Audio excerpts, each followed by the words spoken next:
Hello again, everybody. Dave Bradshaw here alongside RevPro owner and booker Andy Quildan. How are you doing? Great. Another great day, another RevPro Sunday. I love these RevPro Sundays. They're good, aren't they? We've just come off the air live in Coventry, and as always, a huge amount to talk about. Our main event saw the Young Guns defeat Mark Haskins and Trent Seven in non-title action. I said at one point there that the Young Guns are now clearly the best tag team in the world.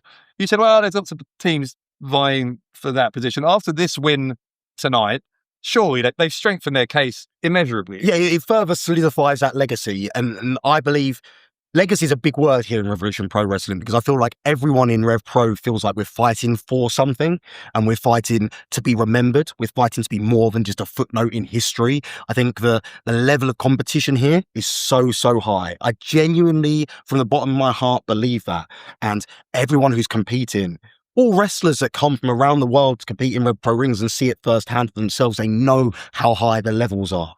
And I feel that because of that, that brings out the best in the competition. And I think that anyone who's at the top of a division can make the argument to being best in class, not just in British professional wrestling, but in European wrestling, in world wrestling. And genuinely, I feel like it matters so much when you're the level we are, fighting for every scrap. It matters so much how you're remembered. And that's what I say. That's my mindset when I go into running these shows. I say, look, I'm never going to become a millionaire doing this. But I'm fighting for more than that. Do you know what I mean? I'm fighting to grow this thing to be remembered. I'm fighting to grow this thing so we're a significant part of history. And if you look at Revolution Pro Wrestling, people who don't even know Rev Pro, whenever they look at professional wrestling in general from any of the major companies in the world, there's Rev Pro's fingerprints over so much of it. And I think that's something that everyone can be proud of. And like I say, because the Young Guns fight for that legacy, I think that puts that chip on their shoulder almost, doesn't it? And that kind of puts them in that, they fight to that level. They fight to the level of the best in the world, and they will welcome any challenges from all comers. They got another challenge to come. We'll get into this in a second, I guess, about Porchester Hall, live in London 104. But it's just, like I say, it's an exciting time, and the tag team division is so exciting. I've said it time and time again, like there's, for many years, tag team wrestling was a lost art, right? And I think that there's really been a resurgence of tag team wrestling over the last several years. And we see it in Rev Pro through the Great British Tag League every year. And you look at all the great teams lining up, you see all the great tag team action. Think back to last week, the contest between Mills and Joshua and CPF, like just great tag matches every single week we see here in Rev Pro. And there's so many teams, and it's my understanding as well, there's some new teams are coming into the fold here in Rev Pro. I say it's my understanding, like I'm acting like I know there's some new teams coming into Rev Pro as well, who have the ability and potential to shake up the tag team division. And the Young Guns are obviously going to be paying close attention to that. But they know they've got a target on their backs, but they want to prove a point. And I think that consistently, when you talk about that best in the world scenario, right? It comes with a weight of pressure, but Young Guns have been consistently living up to that billing week after week after week. And it shows you, the level of confidence we have in them as matchmakers in terms of, the amount of times they close shows, and, the familiar sight of the Young Guns stood tall. So yeah, great time for tag team wrestling, great time for Young Guns. And like I say, it's exciting time for our tag team division. Lots of exciting stuff coming up. It's also a great time for our women's division. We saw a couple of great matches again tonight. First of all, Kanji, of course, against Sky Smithson. Smithson had another controversial evening for various reasons, not least because she got a win over Kanji with the help of Alexis Falcon. We also saw a first win for Melissa Fierce over Mercedes Blaze. And during that match, you promised on this wrap-up that you had some information regarding Alex Windsor that you were saving for the wrap-up, so I want to hear it. Don't let anything go, dude. No. So look, our women's division is super exciting right now. There's so much to unpack, and as you say, like we have Sky Smithson well, Sky Switzerland's actions towards Amira are quite frankly deplorable. Alexis Falcon's actions consistently towards Kanji also deplorable. On different levels. But those look to be rivalries which are going to kind of continue to rage on here in Revolution Pro Wrestling. And whilst that's all going on, let's not forget, obviously we saw Mercedes Blaze today. She's not going to take kindly to Melissa Fierce. We said about Cutthroat Collective and the way they take to newcomers, and she's not going to be happy. She lost that contest fair and square in the middle of the ring to Melissa Fierce, who just continued to fulfill that potential that we saw in her in Porchester Hall. And she's certainly a very exciting prospect for the future. But it's going to be interesting to see how Cutthroat Collective respond to that. They don't take kindly to others, do they? They came in preaching this message about how, it felt like they were preaching a message about women's professional wrestling, didn't it? Mm-hmm. But really, it was about themselves. Yeah, well, their mentality was, we're going to bring each other up, not as in the whole women's division, as in themselves up by knocking everyone else down. Right. And as long as we stand tall as a collective, that's all we're bothered about. And that's kind of been the ethos of Cutthroat Collective since day one. I alluded to the fact that perhaps they backed the wrong horse, because Alex Windsor, of course, the leader, I say the leader, the whole mindset, the mantra behind CTC was, there is no leader, we're all equals. Mm-hmm. And then Alex Windsor kind of took that leadership role on. And then when she was away, she wanted to kind of take it back, CTC having none of it. I say I might back the wrong horse, because Alex Windsor now stood at the top of a division, the undisputed British Women's Championship, a belt that she knows the pressures that come with holding that championship belt. And you've got to feel that, she did it on the big stage against Mercedes Moné, something that no one's been able to do in RevPro thus far. And she's able to defeat the best in the world, and that makes her the best in the world, as far as I'm concerned. But now I say they've kind of, they might back the wrong horse, but they're determined, they're stubborn, they're determined, and they want to take down Alex Windsor. But along the way, they've made enemies, and they made enemies of Alex Windsor. They made enemies of Nina Samuels, two women they called friends, they called stablemates. And don't get me wrong, Alex Windsor and Nina Samuels are not friends by any stretch of the imagination, but it's an enemy of my enemy is my friend. Well, that was the logic Samuels is trying to use. Windsor seemed, last time we saw Windsor being approached with that idea by Samuels, Windsor seemed kind of reluctant about it. But I think she was accepting after, I guess she was accepting after Cutthroat Collective got the chains involved. Yeah. And took it to that other level when she recognised she needed that help. Because the numbers game, she knows more than anyone about the strategy of Cutthroat Collective, the numbers game. She knows, it's almost like, she doesn't feel like she can trust Nina Samuels, but she also knows she kind of has no choice. Yeah. Because you cannot beat the Cutthroat Collective on your own. Especially with that extra target on your back now she's a champion. And what I would argue as well is, when you think about Nina Samuels, she knows all the tricks of the trade when it comes to the Cutthroat Collective. So, listen, they got the chains involved. So, 2 weeks' time at Porchester Hall, it's going to be a no disqualification tag team match. So, it's not going to necessitate tags in and out of the ring, which is going to help, I believe, Nina Samuels and Alex Windsor, because they won't necessarily have to be on the same page. They'll just have to have each other's back, right? It's going to be those two against Anita Vaughan and Sapphire Reed. No disqualification tag team match, Porchester Hall, 2 weeks from today. Interesting. That could be a fascinating thing, because you would think that favours the Cutthroat Collective because they're so cutthroat and because they're going to be on the same page. But if Alex Windsor and Nina Samuels can work together, that's going to be a hell of a match. Yeah, and look, we know that there's killer instinct in spades from both sides, and neither of these four women are going to back down. They're going to. It's going to be a spectacle, I believe, right? And the added intrigue of the fact that Alex Windsor is now the undisputed British Women's Champion, and Anita Vaughan and Sapphire Reed. No, you get a pin over the champion, it puts you straight up into championship equation. All you got to do is ask the Lycos Gym about how that works out. So, in saying that, I'm not gonna leave you to answer the question, because you probably just miss the goal, won't you? But next week, an interesting scenario was put towards me, and Lycos Gym are going to get one more shot at the Undisputed British Tag Team Championships.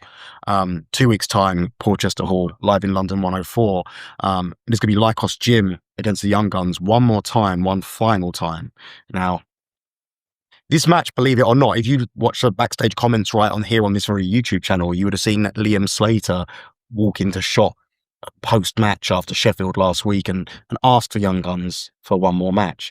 Now, the way it's come back to me is the Young Guns are prepared to face Lycos Gym under one condition and one condition only, and that's if the Young Guns are victorious, then Lycos Gym can never challenge the Tag Team Championship gold in Revolution Pro Wrestling again. Wow. And not just against the Young Guns. So apparently, so you see Liam Slater went to the Young Guns with the idea of the Young Guns, that Lycos Gym can't challenge the Young Guns again. Right. And the Young Guns have continued that negotiation, up the stakes, and said they can't ever tag in Revolution Pro Wrestling again. Liam Slater agreed to those terms. We've taken it to Lycos Gym. Lycos Gym have agreed to those terms.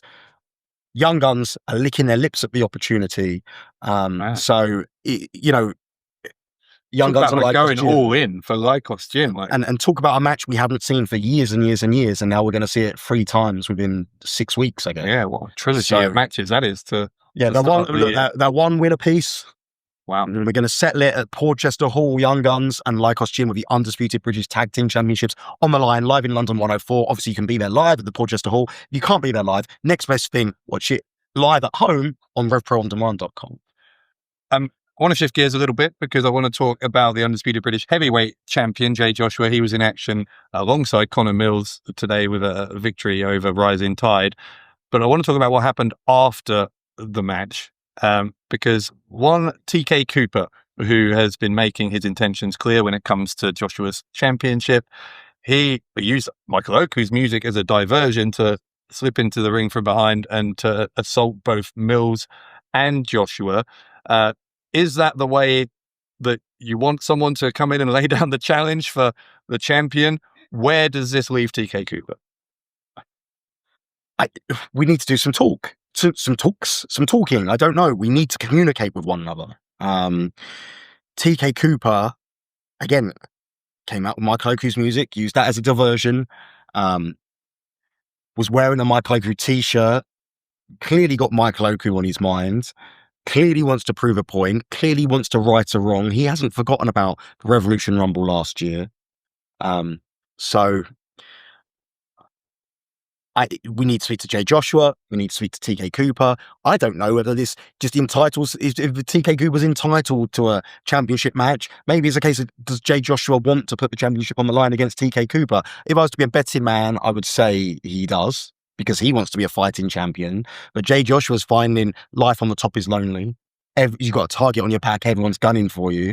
Perhaps even his own tag team partner's gunning for him. So I'm not looking to stir the pot at all. But, we've heard Michael Oku, Maverick Mayhew today saying, like Michael Oku saying to Maverick Mayhew, you more than anyone know exactly what Connor Mills is like, right?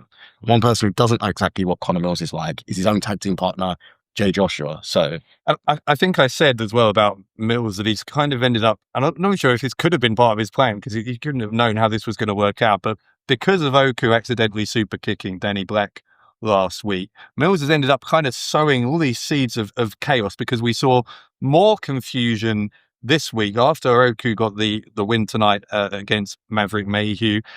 He held on to the half crab a little longer than Danny Black at ringside wanted, and Oku, I'm sure, will say he wanted to make sure after what happened against Jay Joshua.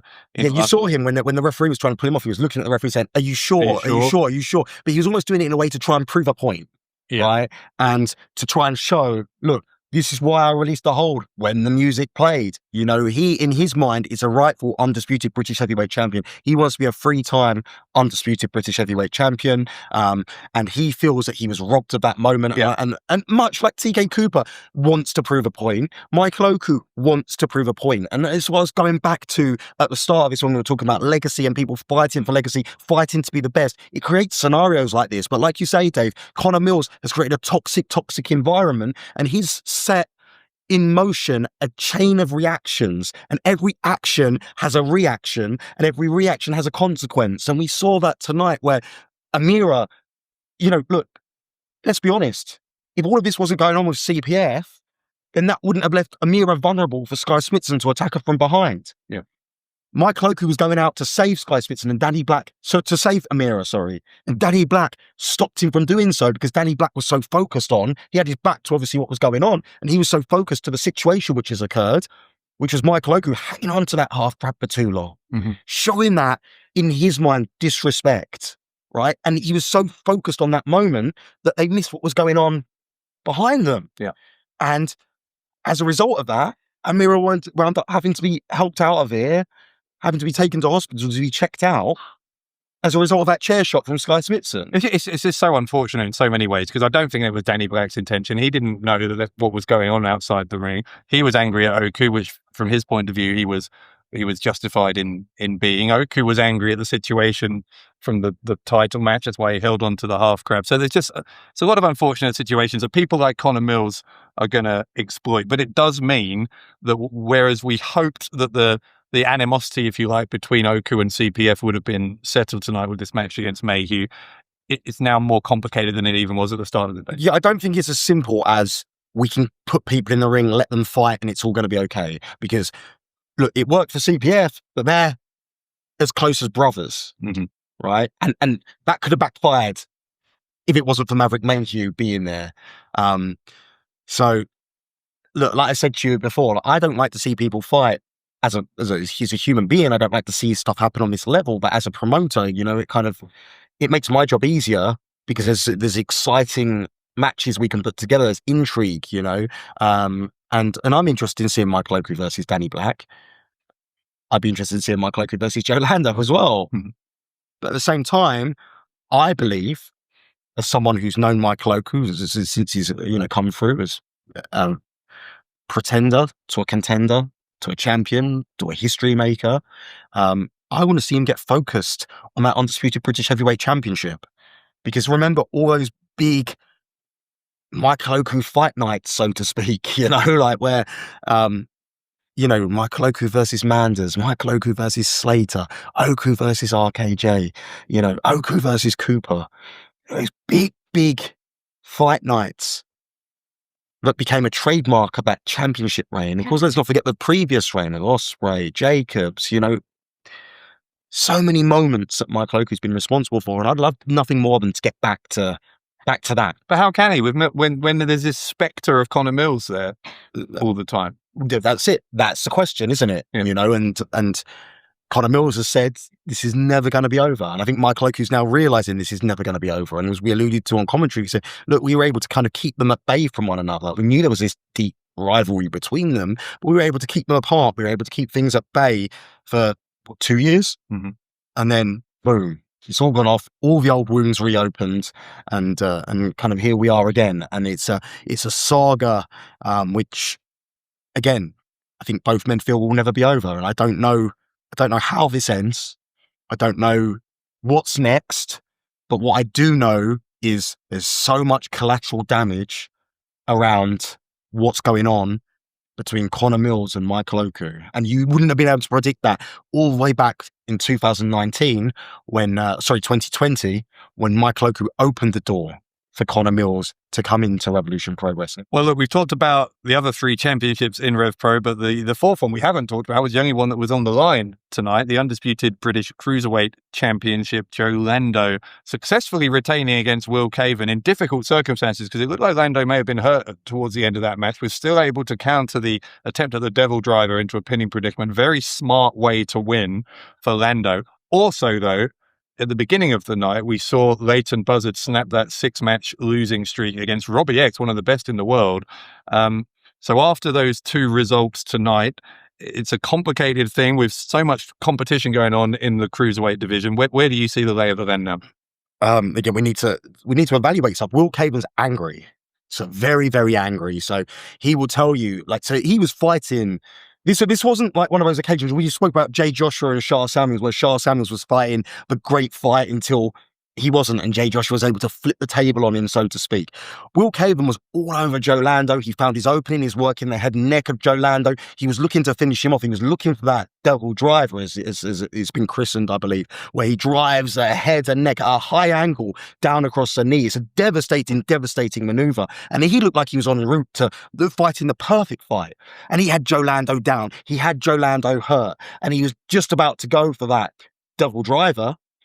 And the referee step between them to check on Joe Lando. And of course we encourage our referees to do that, right? But I think in Will Caven's mind, there's an argument that if the referee hadn't stepped in there, he wouldn't have given Joe Lando a chance to breathe. He wouldn't have given Joe Lando a chance to counter for that 1, 2, 3. So as a result, Will Caven wants Joe Lando again, right? And this is it, you know, and we have to look at it and look, Will Caven might not be the popular choice, but we have to look at what's fair.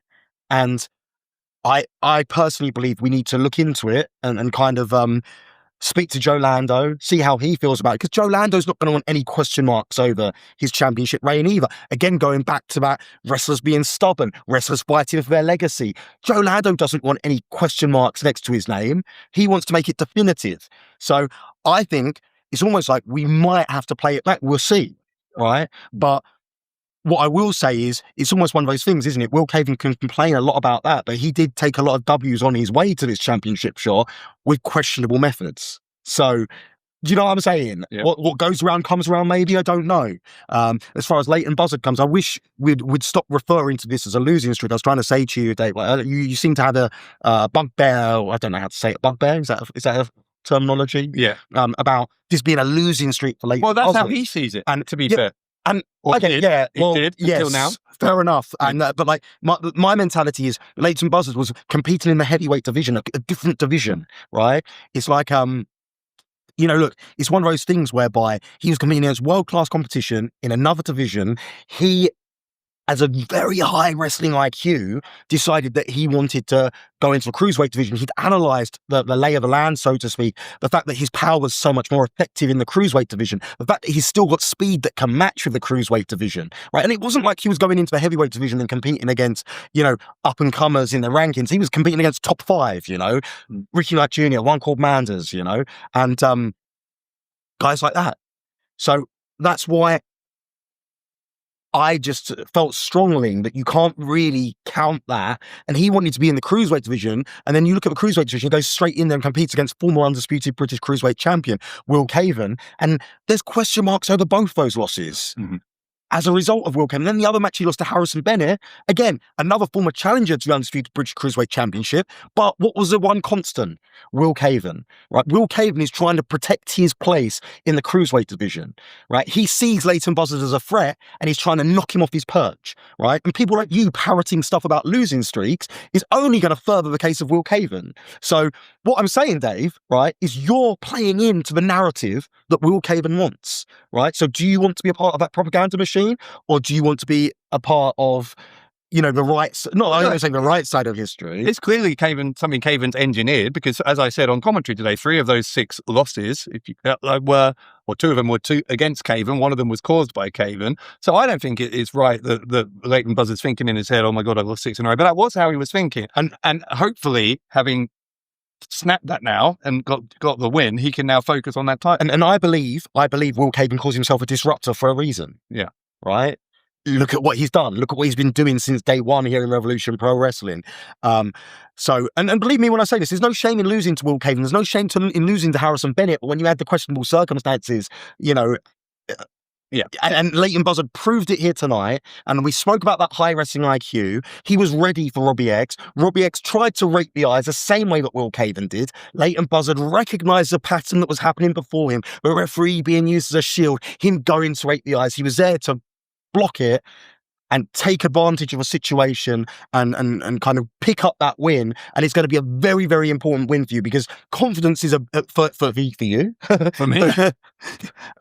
For Leighton, it's going to be a very, very important win, because confidence is a huge part of professional wrestling. Momentum's a huge part of professional wrestling. So hopefully now he can start to build some momentum. Will he get a shot at the undisputed British Cruiserweight Championship off the back of one victory? No, he won't, right? You'll have to work towards that moment. But I think it's safe to say that Leighton Buzzard is definitely in the conversation when it comes to top wrestlers in this country. Leighton Buzzard is in the conversation in any weight division. He's shown it week after week after week. The consistency that he's been displaying is fantastic, right? So that's when you look at it and you say, look, given his credentials, given the consistency, given the fact that as a heavyweight, he'd worked himself to a position of being number one contender before he got injured. I know it's a different Leighton Buzzard now than then, and the Revolution Pro Wrestling scene has evolved and grown since then, but he'd worked himself in the position of being the number one contender to the heavyweight championship.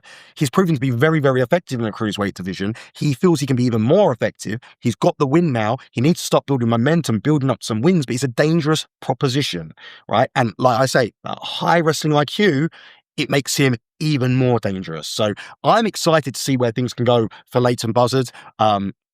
We will have to talk to Joe Lando about the match with Will Caven. We know what Will Caven wants, but what Will Caven wants isn't necessarily what Will Caven gets. But, you know, something where we were hoping to clear a situation up, maybe it's got a little bit more muddier. So, but that's the nature of professional wrestling, and that's the nature of the top athletes competing against each other, the best of the best competing against each other. And they are going to continue to compete against each other 2 weeks from today. Sunday, the 1st of February, that's when we're back. We'll be live in London at Porchester Hall. We're already 2 blockbuster tag team matches that you've told us about on there. Keep an eye on our social media and here on the RevPro YouTube channel for more information as we grow closer to the start of February. And if January is anything to go by, it's going to be one hell of a year. Yeah, so in February is going to be relatively quiet. Just the 2 shows, Porchester Hall at the start of the month, 1st of February, 22nd of February in Southampton. Then from March on, it's hell to leather, and there's shows we haven't even announced yet which are still to come. So keep your eyes peeled on the socials, right here on the YouTube channel. Please like, subscribe, tell your friends about it, and feel free to comment. You know, make it like let's just grow this YouTube channel as well, because that's another it's a gateway in to the revolution that is Revolution Pro Wrestling. So it's been doing, we've seen some encouraging growth over the last couple of months. We're looking to add more content, continue to grow it, continue to provide free content. And if you like what you see, like I say, like, subscribe, and think about subscribing to RevProOnDemand.com or coming across to a live show. And hopefully we'll see everyone in 2 weeks' time when we're live at the Porchester Hall. See you then.